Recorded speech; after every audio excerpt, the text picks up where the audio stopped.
There's one of you coming back to the house of God tonight.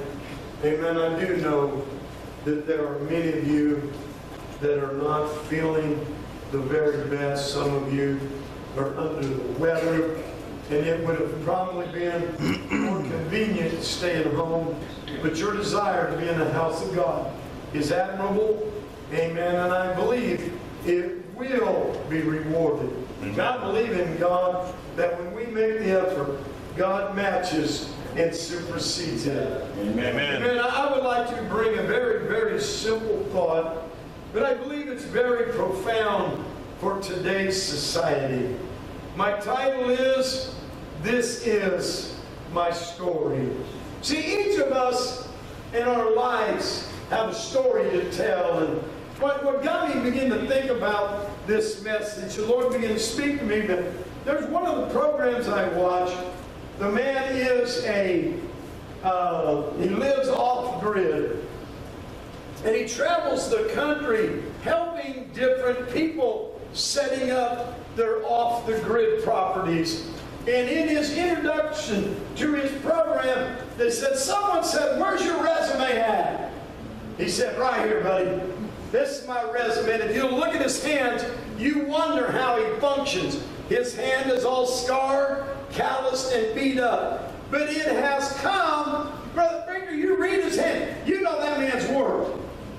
He hasn't sit behind a desk on a typewriter. This man has been out, he's got the hands, the evidence to prove it. That's right. Now begin to think, you and I, each of us, we each have a story to tell through our lives. Many of you, I don't know your past. I don't know the different pages or chapters of your book of life. But I do know this, the world is looking at us.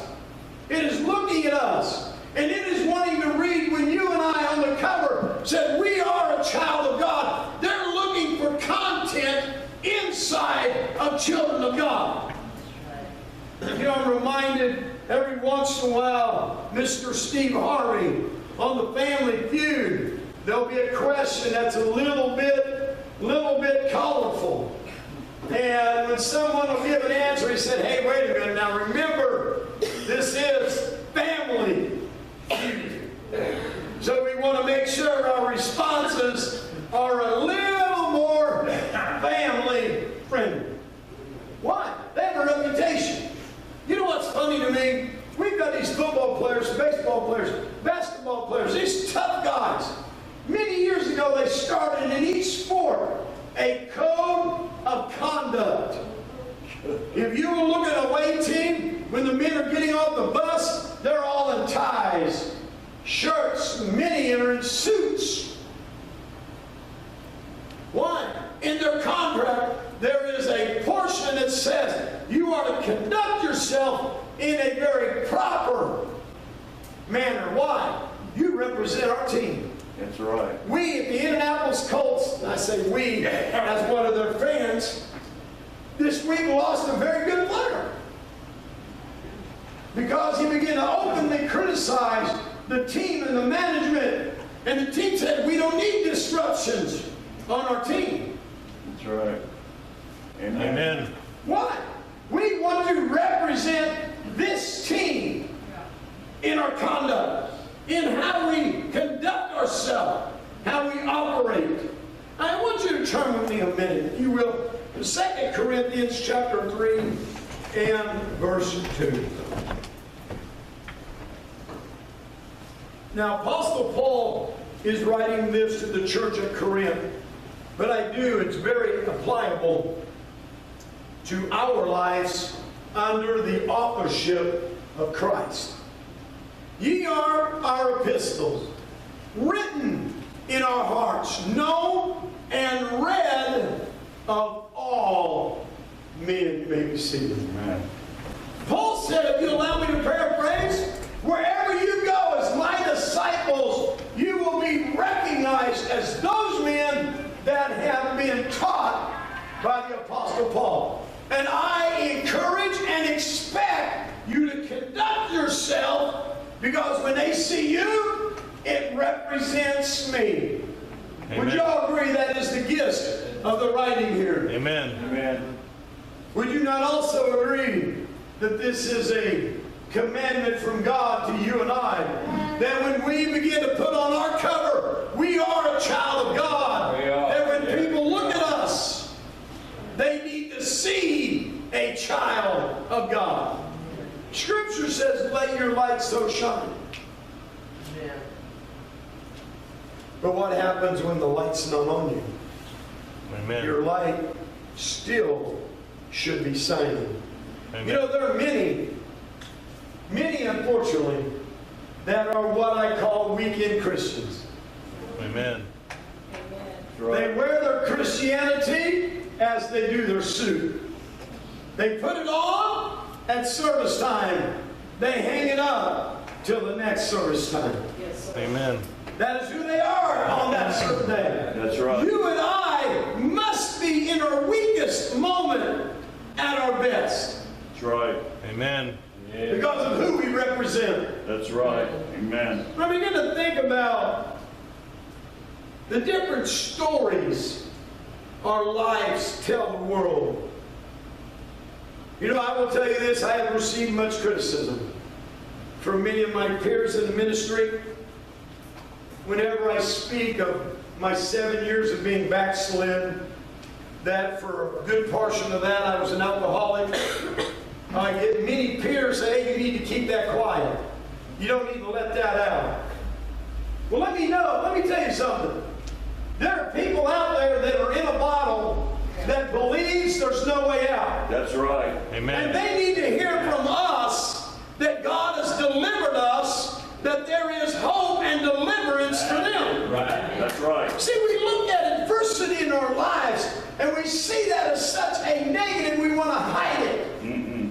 I will tell you this right now. We can never be proud of our failures. That's Amen. right. We should never brag and boast of our adventures and experience in sin. Amen. They are never to be glamorized. But I tell you what, they are never to be hidden either. That's right. Because you never know who may be going through the very same thing that Amen. you are. And your story may be just enough to give them the courage to say, I can make it. That's Amen. right. Amen. Amen. You know, when looking at this book, most non-Christians see it because they've not read it. They see it as being filled with thou shalt and thou shalt nots. Mm-hmm. That's what they think the majority of that book is. Oh, it's rules and regulations. It's how do you do this, how you don't do that. But Right. you know this very, very small portion of thou shalt and thou shalt nots? But most of this book is filled with stories from men and women just like you and I. They wake up every morning, get dressed, trying to survive the day, and go to bed at the end of the day. That's right. Amen. That's right. There's men and women that have faced droughts. We have faced droughts. They faced floods. We have faced floods. We have faced hard times. They have faced hard times. They have faced good times. We have went through good times. Amen. They've had struggles. You know, I begin to think about Jacob. Boy, Jacob gets a rough deal, man. He's called the supplanter, the deceiver. But do you know what's sad? Who put him up to it? It was his mama. Amen. Did y'all know that? It was his mama. It was his mama that said, go out and kill cattle. And give me some skin, and we'll put it on your arm. Because he said, my brother Jake, he's all a hairy man. And mama said, we'll take care of that. We'll put some hair on there. And his mama fixed the supposedly venison. And I will tell you this right now. I don't know how you fix a cow and say it's a deer. Because if you've ever ate venison, you'll know the difference, folks. Amen. Ain't that right? I love it, but you'll know the difference. There ain't no confusion. And I'm telling you, there is no confusion. That's right. Amen. That's venison. Mm-hmm. And yet, his mama put it up but who got labeled? I wonder how many children have grown up dysfunctional, a product of a mother filled with jealousy. You know the lesson I learned out of this story is you can never have favoritism in a house. Daddy loved Esau. Mama loved Jacob. And so they both favored each other. Amen. What had happened? It created division. The Bible said we are not to be a respecter of persons. Amen. Right. You know what happens when you begin to favor one over another? You're going to create an atmosphere of jealousy. Amen. Amen. That's You right. know, it's about like, if you're not aware of this, virtually everybody in here has the ingredients of cancer on the inside. Yep. That's right. Unfortunately, that's the carcinogens that we have in our atmosphere, in our foods. It's just into our bodies. But now we enhance that by certain activities. Right. Amen. Right? Amen. It's there, but we enhance it. Jealousy is already there, folks. It doesn't take somebody going out and buying a bag of jealousy and planting it in your life for it to grow. Amen. Amen. That's right. Come on now. The conditions arise to the degrees. Jealousy will rear its ugly head anymore. Amen. We must groom our lives to defeat jealousy. That's right. But I read, here they begin to pit brother against brother. Wow. You wonder why there was such a hatred. Why it was so. But I read that story, and it teaches me some incredible lessons. You know what? I read the story of Haman and Mordecai and Esther. Is there anybody out there who feels like it's the powerful people that have just got it out for you that are going to destroy you? Amen. Haman, here he was sitting at the feet of the king, and he's just thinking, the king loves me. And the king says, hey, I want to honor somebody. What should I do? Now, do you really believe, Brother Cliff, if he knew it was for Mordecai, he would have said what he said? But he said to himself, he said, no, this is for me. Who does the king like more than me? He said, well, this is what I would do.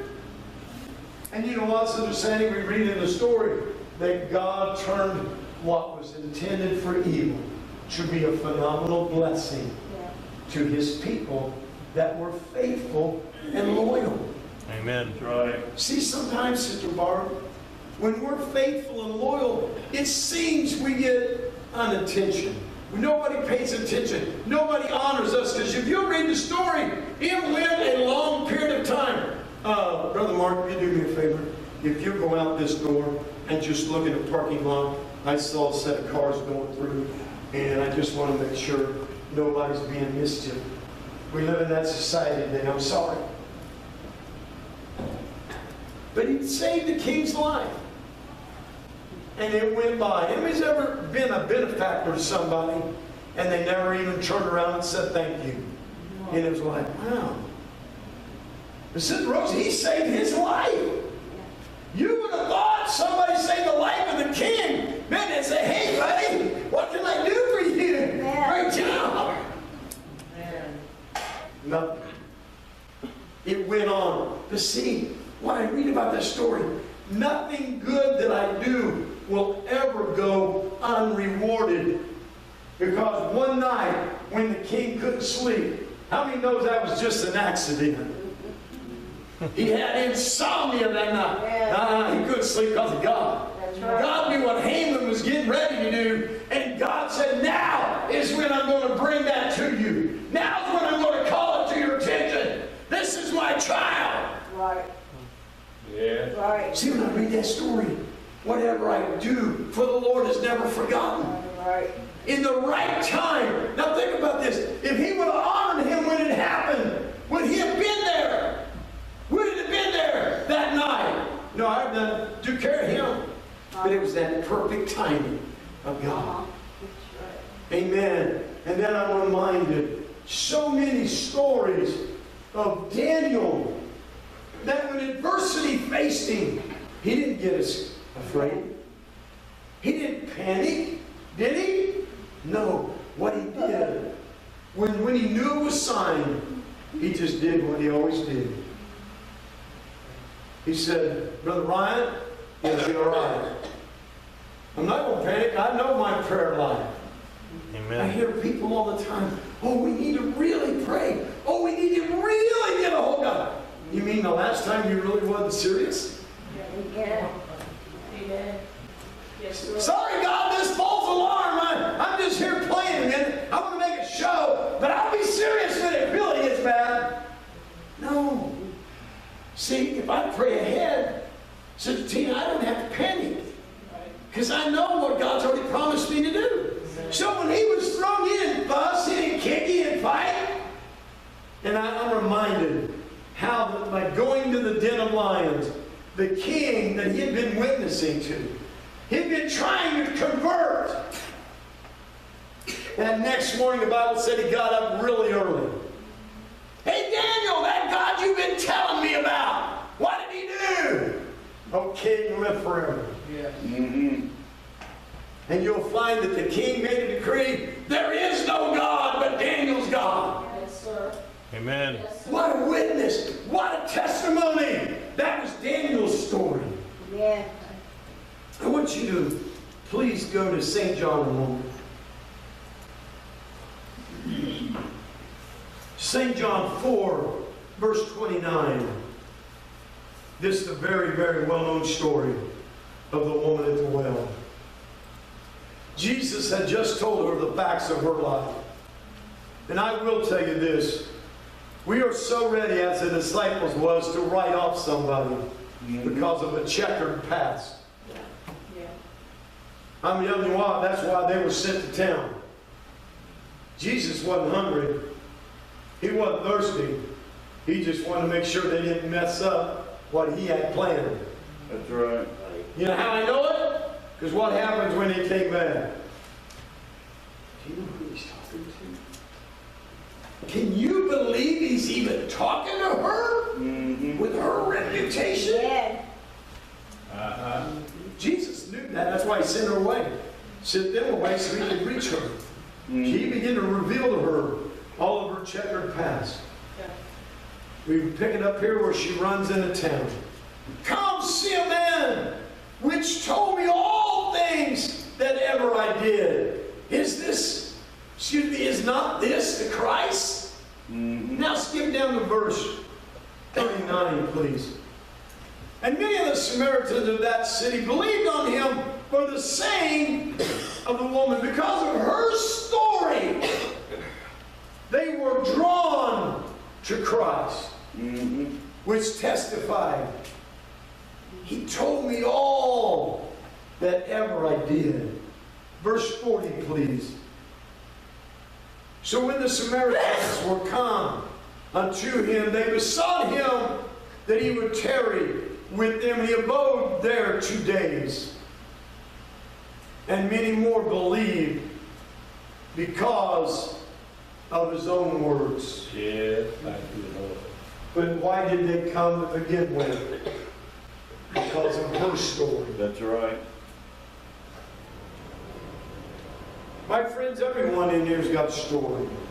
And you may say, Pastor, there's some people that really have some troubled lives. There's still a story and a lesson to be learned. Mm-hmm. I found out this morning a young lady that had visited this church several times. She just had a challenge to break a circle of friends that were living in and running a very bad circle. She is facing, young lady, facing 25 years in prison. And I thought, dear God, how can someone sit in this place feeling the Spirit of God and yet find themselves in such a predicament? Mm-hmm. Amen. Some would say, well, you just got to understand the person. My friends, you get arrogant, you get haughty, less go you down that same path. There you go. But by the grace of God, you and I would stand before a judge. You and I would hear the slam of a prison door, if but not for the grace of God. Amen. It teaches me that when I'm in here, I better realize what I'm in here for. And I better take advantage of it while I'm here. Because I read the prophet, when the raven fed him, he was full. I said, man, that was good. And the Lord said, you ain't done yet. Eat some more. Okay, Lord, now I'm really stuck. Said, you're not done yet. The road that you've got coming up is going to be a hard road. Eat some more. You're going to need it. See, I don't want to come in here and just have a snack and then realize when I leave I needed more, but it's too late. Yeah. That's the story that encourages me. It's a sad one, but I take it to heart that I guard myself lest I find my life in such a predicament. Yes, sir. Yeah. See, we can hear all these stories and we can say, Pastor, they just don't apply to me. And I'm going to get ready to close. But there's one in particular that ever since I've read it, understood it, has scared me to death. Is when I read the story of Samson. A man that from birth had potential to lead a nation. His birth was ordained by God, dedicated from the very inception of conception, was for God's service. He was anointed. I wonder if he did not get a little arrogant in there, saying, hey, I've been destined for this. And he began to take the light of the service of God. Have you ever considered that? Yes. That maybe that was the beginning of his downfall? He began to take the light of that anointing. And I will tell you this, the scariest part is, how can anyone have a relationship with God and not even know that God has withdrawn His Spirit? Amen. Please tell me. Right. How? Oh, I can understand it for those that play. I can understand it for those that don't take it serious. But how can someone that has been anointed before birth not realize that God's presence had said, I'm done? Yeah. That's scary to me. When we become so desensitized to the Spirit. That's right. You know, I was helping Brother Mark, I believe it was Thursday. And Brother Mark, because of certain conditions, his feet are fairly numb. And as we were walking down his stairs to his basement, I observed Brother Mark that he was being very cautious. Because he had very, very limited feeling. And what you and I, when we feel the treads, we understand where it's at. But if you think about it a minute, when your feet become numb, you lose that ability to feel that next step. Amen. I pray somebody's hearing me. If we're not careful, we can become numb in our spirit. Amen. That's right. Yes. And we don't even feel the danger of the next step. Amen. Because we become so accustomed to feeling nothing. Right. Oh, Pastor, how in the name of God did we ever get to a place in the house of God that we would feel nothing? Is when we take it for granted. Amen. That it's always going to be there. That was His Spirit, wasn't it? He said, I'm going to shake myself like I always have done. See, I've known people that love to play in and out of the house of God. They do. They'll go to church for a little while, then they'll stop for a little while. They'll get serious for a while, then they'll go back out in the world. Amen. It's no big deal. That's right. Whenever I'm ready, God will be waiting. Well, let me tell you something. My wife informed me very early on in our marriage that she wanted me in it or out of it, but it wasn't going to be in and out of it. Amen. I was going to be committed, or I was going to be excommunicated. But it wasn't going to be I'm married today and I'm married tomorrow. Amen. Amen. Is Amen. that not what God tells us? That's We're right. either in it or you're not. That's right. And I ask, what is your story? What part of your life is God trying to use to reach somebody that's watching you? Somebody that's looking at you. And they're in a valley, maybe of decision, not knowing what they're going to do. And they're looking for you. Not for you to give them some sermon. Not for you to pull out chapter and verse. But what they are looking for is how you live it. Yes, amen. Yeah. That's right. Amen. And I will tell you this. Our religion cannot be the cut of our garments. Amen. It cannot be the style of our appearance. Our religion must be from the very inside, Yes, it is. and that it flows outward. Yes. Amen? Amen. Because you know what? I want to be used by the Master. Yes, amen. Because I read in the story that Jesus used a parable in almost every one of the Gospels about a man that was taking a trip, and he endowed his servants with talents. I'm reminded of the man that was given 5. But remember this, please. Where much is given, much is required. That's Yes, right. sir. When this man was delivered 5, I don't believe the master would have been happy if he gave him 2 back. He said, look at all that I gave you, and you only got me 2? But no, he doubled it, gave him 5. The man that he gave 2, he didn't say, well, I gave him 5 and he brought me 5. Why didn't you bring me 5? No, he brought him double what he had given him. He went out and made a profit with it. But then we have that old lazy malcontent that was only given 1. He said, I know you're a hard man. And you know what I love about that story? Brother Ryan, God never denied that. Amen. That master never denied, no, I ain't a hard man. He never did. He said, okay, by your mouth I'm going to do it. You say I'm a hard man? Okay. What'd you do with my stuff then? Amen. Because I will tell you this, God is a hard master. That's right. Yes. He expects results. That's right. No excuses.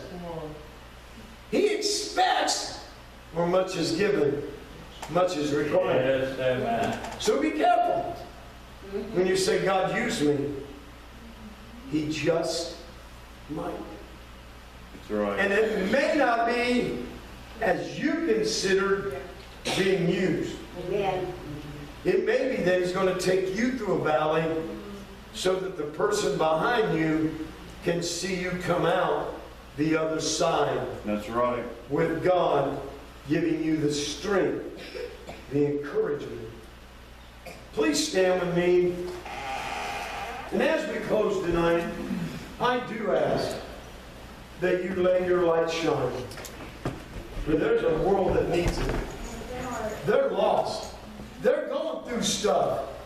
They need to know that the God we serve will carry us through the bad stuff, as well as He will bless us with the good stuff. May we bow our heads.